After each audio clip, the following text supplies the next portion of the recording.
Indian army के light tank की tender में अभी 5 इंडियन प्राइवेट सेक्टर कंपनीज की तरफ से पार्टिसिपेट करने की उम्मीद किया जा रहा है। अर्जेंटीना की तरफ से अभी किस वजह से चाइनीज और पाकिस्तानी ओरिजिन GF-17 को छोड़ के तेजस को खरीदने के लिए मन बनाया जा रहा है। चाइना की तरफ से अभी एक ऐसी AI बेस्ड सिमुलेटर को डेवलप किया गया है जो कि ह्यूमन पायलट्स को डॉग फाइट में हरा सकता है और ये सिस्टम आगे चल के चाइना अपनी AI फ्लीट में भी इस्तेमाल करने वाला है। यूएस की तरफ से किए गए दावे के मुताबिक उन्होंने अभी रशिया की 2 S-400 सिस्टम को सिमुलेटेड एक्सरसाइज में डिस्ट्रॉय कर दिया है।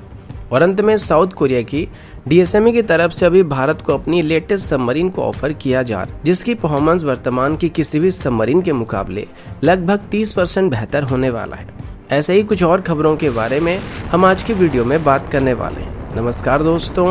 मेरा नाम है अंशुमन नाइक और आप सभी का बहुत बहुत स्वागत है इंडियन डिफेंस न्यूज की डिफेंस टॉक सीरीज में, जहां पर हम रोज नए नए डिफेंस अपडेट्स के बारे में बात करते हैं। तो चलिए देर न करते हुए आज की वीडियो शुरू करते हैं।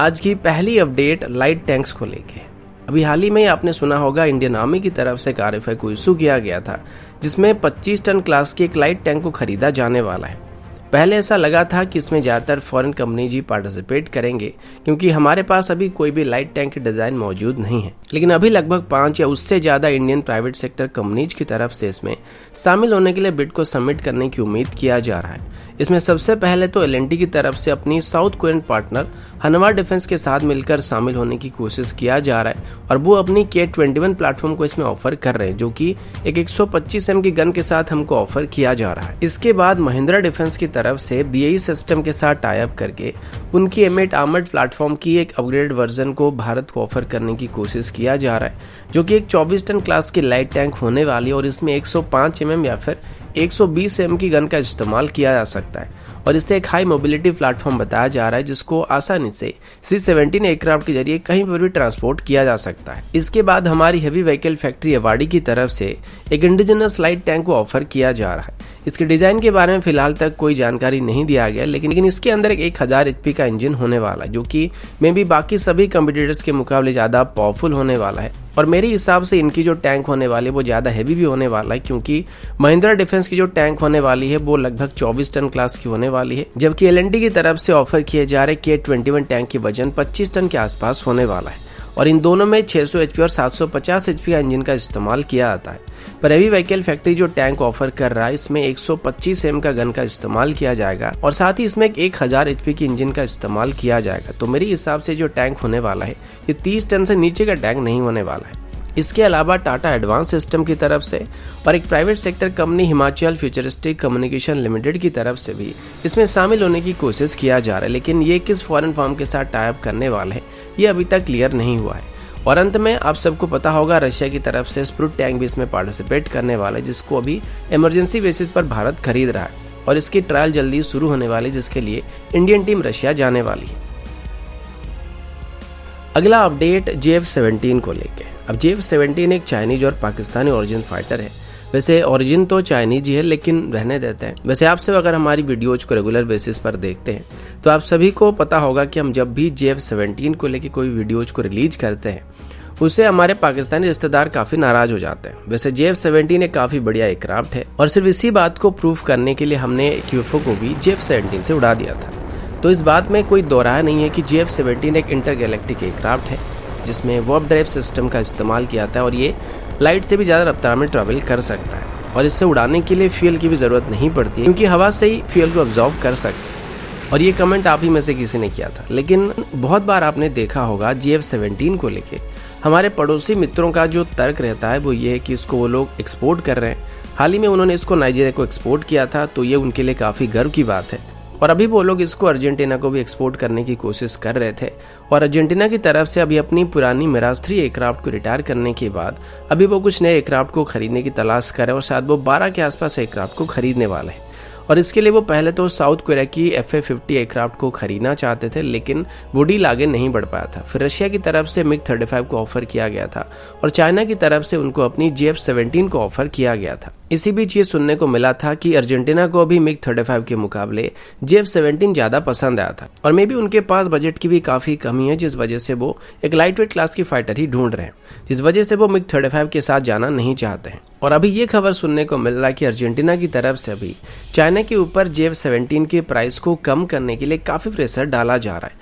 और इतना प्रेशर डाला जा रहा है कि अर्जेंटीना ने अभी चाइना को ये बता दिया है कि अगर वो अपनी JF-17 की प्राइस को कम नहीं करते हैं तो भारत से तेजस को खरीदने के लिए बातचीत शुरू करने वाले हैं। अब वैसे देखा जाए तो JF-17 तेजस के मुकाबले थोड़ा सस्ता ही पड़ने वाला है। पहले इसकी जो यूनिट कॉस्ट था वो लगभग 25 से 30 मिलियन डॉलर के बीच हुआ करता था, लेकिन हाल ही में नाइजीरिया के साथ जो डील साइन किया गया था उसमें पर यूनिट के हिसाब से नाइजीरिया को JF-17 लगभग 60 मिलियन डॉलर के आसपास पड़ रहे थे, जो कि वेपन पैकेज के साथ शामिल था। और अगर खाली एयरक्राफ्ट की बात करें तो ये लगभग 40 मिलियन डॉलर के आसपास उनको पड़ रहे थे और ये JF-17 के ब्लॉक 2 वेरिएंट थे। अब तेजस की बात करें तो हाल ही में इंडियन एयरफोर्स की तरफ से तेजस की जो MK1 डील को साइन किया गया है उसमें तेजस MK1 की यूनिट कॉस्ट लगभग 43 मिलियन डॉलर के आसपास पड़ रहे थे, जो कि JF-17 की ब्लॉक 2 स्टैंडर्ड के मुकाबले काफी बेहतर है। और शायद इसी वजह से अर्जेंटीना अभी तेजस को खरीदने के लिए मन बना रहा है, क्योंकि इसमें उनको AESA रडार भी मिलने वाला है। साथ ही तेजस की जो एक्सपोर्ट वेरिएंट होने वाले हैं फुली कस्टमाइजेबल होने वाले, जिसमें एवियोनिक्स सिस्टम को कस्टमर अपने हिसाब से सिलेक्ट कर सकते हैं और जो कॉस्ट डिफरेंस होने वाला है उसमें भी काफी ज्यादा अंतर नहीं है, जिस वजह से वो अभी JF-17 की कॉस्ट को रिड्यूस करने के लिए बोल रहे हैं। वरना 40 मिलियन डॉलर की प्राइस में तेजस उनके लिए JF-17 के मुकाबले काफी बेहतर ऑप्शन होने वाला है। अगला अपडेट चाइना की तरफ से है। पिछले साल आपने सुना होगा यूनाइटेड स्टेट की तरफ से AI वर्सेस ह्यूमन पायलट्स के लेके एक सिमुलेशन को किया गया था, लेकिन तब ये बताया गया था कि हालांकि फ्यूचर में ह्यूमन पायलट्स को AI रिप्लेस करने वाला है, पर अभी ये उतने एडवांस नहीं हुए हैं, क्योंकि AI सिस्टम की अपनी कमजोरी होती और वो रियल टाइम में कोई भी इम्प्रोवाइज करने वाले डिसीजन नहीं ले सकते हैं। हालांकि जो प्री डिफाइंड इंस्ट्रक्शन होते हैं उसको वो ह्यूमन पायलट के मुकाबले काफी बेहतर तरीके से या फिर फास्ट प्रोसेस कर सकते हैं। पर अभी चाइना की तरफ से ये बताया जा रहा है कि चाइनीज एयरफोर्स में अभी पायलट्स को जो एयर कॉम्बैट की ट्रेनिंग दिया जा रहा है, फिर डॉग फाइट की ट्रेनिंग दिया जा रहा है, उसके लिए वो अभी AI सिस्टम का इस्तेमाल कर रहे हैं। और चाइना अभी जिन AI ओपोनेंट्स का इस्तेमाल कर रहा है वो अभी चाइनीज पायलट्स को डॉग फाइट में हरा चुके हैं। हालांकि AI सिस्टम भी परफेक्ट नहीं होता है, लेकिन फास्ट कंप्यूटर के साथ जब किसी ह्यूमन ओपोनेंट को वहां पे रखा जाता है तो ह्यूमन एरर की वजह से अगर कोई भी गलती हो जाता है तो इसका AI फायदा उठा लेता है। और साथ ही सबसे बड़ी बात यह है कि चाइना अभी जो AI सिस्टम का इस्तेमाल कर रहा है वो एक 2-वे सिस्टम है, यानी कि ये सिर्फ अपने प्री डिफाइंड कोड्स को फॉलो नहीं करता है, बल्कि फ्लाइट के दौरान अपने ओपोनेंट को देखकर सीखता रहता है। और चाइना के मुताबिक ये जो AI सिस्टम है ये आगे चल के चाइनीज अनमैन्ड फ्लीट में इस्तेमाल होने वाला है और अभी इसको बस टेस्ट किया जा रहा है। और इनिशियली ह्यूमन पायलट आसानी से इसको हरा रहे थे, लेकिन धीरे धीरे जैसे जैसे सीखता गया अभी इसको हराना काफी मुश्किल हो रहा है। अभी फिलहाल इसको एक सिमुलेटर के तौर पर चाइना इस्तेमाल कर रहा है, जहां पर चाइनीज पायलट्स की ट्रेनिंग को बेहतर से बेहतर करने की कोशिश किया जा रहा है। लेकिन साथ ही यही AI सिस्टम अभी पायलट की स्किल को देख के खुद भी सीख रहा है, जो कि मैच्योर होने के बाद चाइना इसको अपने एयरक्राफ्ट में भी इस्तेमाल करने वाला है, जो कि सिसिली चाइना अपनी J-20 एयरक्राफ्ट में इस्तेमाल करने वाला है। अगला अपडेट यूनाइटेड स्टेट की तरफ से है और अभी हम यूनाइटेड स्टेट से रिलेटेड 2 अपडेट्स के बारे में बात करने वाले हैं।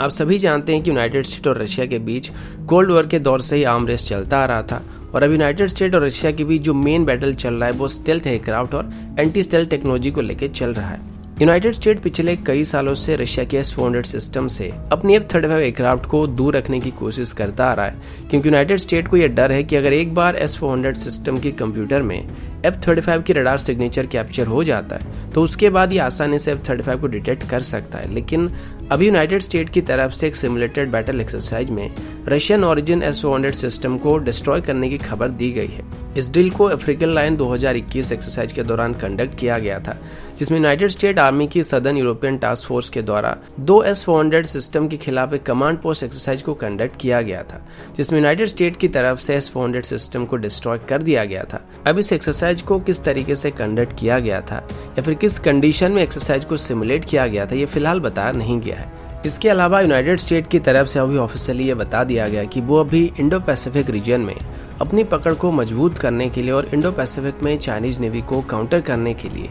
एक परमानेंट नेवल बेस को सेटअप करने वाले हैं। इससे पहले भी ऐसे खबर सुनने को मिले थे कि यूनाइटेड स्टेट अभी भारत इंडोनेशिया, मलेशिया फिर वियतनाम जैसे देशों में कहीं पर एक नेवल बेस को बनाने की कोशिश करने वाला है। पर अभी पेंटागन की तरफ से बात ऑफिशियली क्लैरिफाई कर दिया गया कि चाइनीज प्रेजेंस को काउंटर करने के लिए वो अभी इंडो पैसिफिक रीजन में एक परमानेंट बेस को सेटअप करने वाले हैं,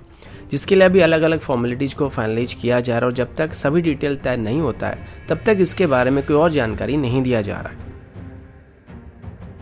अगला अपडेट इंडियन नेवी की तरफ से। आप सभी को पता होगा कि लगभग 15 दिन पहले डिफेंस मिनिस्ट्री की तरफ से प्रोजेक्ट 75I को अप्रूवल दिया गया था, जिसमें अभी हम 6 एडवांस डीजल इलेक्ट्रिक सबमरीन को खरीदने वाले हैं और इस प्रोजेक्ट की जो एस्टिमेटेड कॉस्ट है वो लगभग 43,000 करोड़ के आसपास की है। वैसे अभी इसमें 5 फॉरेन कंपनी पार्टिसिपेट कर रहे हैं, लेकिन अभी हम साउथ कोरिया की DSME की तरफ से ऑफर किए जाने वाले उनकी लेटेस्ट DSME 3000 सबमरीन के बारे में बात करने वाले हैं। रिसेंटली साउथ कोरिया की international maritime defence industry exhibition के दौरान साउथ कोरिया की तरफ से अपनी DSME 3000 सबमरीन को डिस्प्ले किया गया था। इसकी लेंथ लगभग 83.5 मीटर और बीम लगभग 9.7 मीटर के आसपास होने की बात सामने आई है, जो कि साइज में हमारे स्कॉर्पियन क्लास के सबमरीन के मुकाबले काफी बड़े होने वाले हैं। इसकी एक खास बात यह बताया जा रहा है कि साउथ कोरिया की तरफ से अब इन सबमरीन में भारत को लिथियम आयन बैटरी पैक को ऑफर किया जा रहा है, जबकि अभी के नॉर्मल डीजल इलेक्ट्रिक सबमरीन में अंडर वाटर प्रोपल्शन के लिए लीड एसिड सेल का इस्तेमाल किया जाता है, जो कि एक तो काफी हैवी होते हैं और इनका एनर्जी डेंसिटी इतना अच्छा नहीं होता है, जबकि लिथियम आयन सेल काफी हल्के होने के साथ साथ ये काफी बेहतर एफिशिएंसी को प्रोवाइड करते हैं। हाल ही में जापान की तरफ से भी पहली बार अपनी नए सबमरीन में लीड एसिड सेल के बदले लिथियम आयन सेल का इस्तेमाल किया गया है, क्योंकि लिथियम आयन सेल के काफी फायदे होते हैं, जैसे कि लीड एसिड सेल के मुकाबले हल्के और साइज में छोटे होने की वजह से कम जगह में इनको रखा जा सकता है। इनका एनर्जी डेंसिटी काफी अच्छा होता है और ये नॉर्मल लीड एसिड सेल के मुकाबले काफी जल्दी ही चार्ज हो जाते हैं, जिससे एक तो सबमरीन पानी के अंदर ज्यादा समय तक रह सकता है और साथ ही अगर चार्ज करना ही होगा तब भी इनको ज्यादा समय तक सरफेस करने की जरूरत नहीं पड़ती है। साथ ही अभी DSME की तरफ से इन सबमरीन के साथ एक AIP सिस्टम को भी भारत को ऑफर करने की बात की गई है, जो कि हाइड्रोजन और ऑक्सीजन बेस्ड सिस्टम होने वाली है। और DSME की तरफ से किए जा रहे दावे के मुताबिक ये अब तक का सबसे बेहतरीन कन्वेंशनल सबमरीन होने वाला है, क्योंकि टेस्टिंग के दौरान ये बहुत ही ज्यादा समय तक पानी के अंदर रह पाया था। अब हालांकि ये डिटेल में नहीं बताया गया कि कितने दिनों तक पानी के अंदर रह पाएगा, लेकिन बताया जा रहा है कि वर्तमान की किसी भी कन्वेंशनल सबमरीन के मुकाबले इनकी एंड्योरेंस 30% ज्यादा होने वाली है। अगला अपडेट ओशनोग्राफिक स्टडी को लेके। आप सभी जानते हैं कि पिछले साल कई बार Chinese research vessel Indian Ocean में देखे गए थे और कई बार इसको अंडमान सी के पास भी देखा गया था, जिसको बाद में जाके इंडियन नेवी की तरफ से भगाया गया था। अब इन वेसल का कई तरीके से इस्तेमाल किया जा सकता है और डीप सी रिसर्च को बोथ मिलिट्री यूज के लिए या फिर सिविलियन यूज के लिए इस्तेमाल किया जा सकता है। इसी वजह से भारत की तरफ से अभी अपनी डीप सी मिशन को शुरू किया जा रहा है, जिसमें हम आगे चल के डीप सी में जाने के लिए टेक्नोलॉजी को डेवलप करने वाले और डीप सी में मौजूद रिसोर्सेज का इस्तेमाल करने का तरीका ढूंढने वाले हैं। इसे हाल ही में हमारी कैबिनेट कमेटी की तरफ से अप्रूव किया गया, जो कि आगे चल के इंडियन इकोनॉमी को एक मेजर बूस्ट दे सकता है। ये ओरिजिनल प्रपोजल हमारी अर्थ साइंस डिपार्टमेंट की तरफ से दिया गया था और इसके अंदर अभी हम सी लेवल से लगभग 6000 मीटर तक गहराई में जाके मिनरल्स को स्टडी करने वाले हैं, जिससे एक तो हमको नए नए मिनरल्स की सोर्सेस मिलने के चांसेस बढ़ जाएगी, साथ ही इससे क्लाइमेट चेंज के बारे में हमको काफ़ी जानकारी मिल सकता है। साथ ही सी बेड को अच्छी तरीके से समझने के बाद ये किसी भी अंडर वाटर डिप्लॉयमेंट में हमको काफ़ी मदद कर सकता है। और अभी Russia, Japan, United state, France और चाइना के बाद हम 6th नेशन होने वाले हैं जिसके पास इस तरीके की टेक्नोलॉजी होने वाली है। तो दोस्तों अभी के लिए इतना ही, मिलता हूँ आपसे अगले वीडियो में, तब तक के लिए जय हिंद, वंदे मातरम।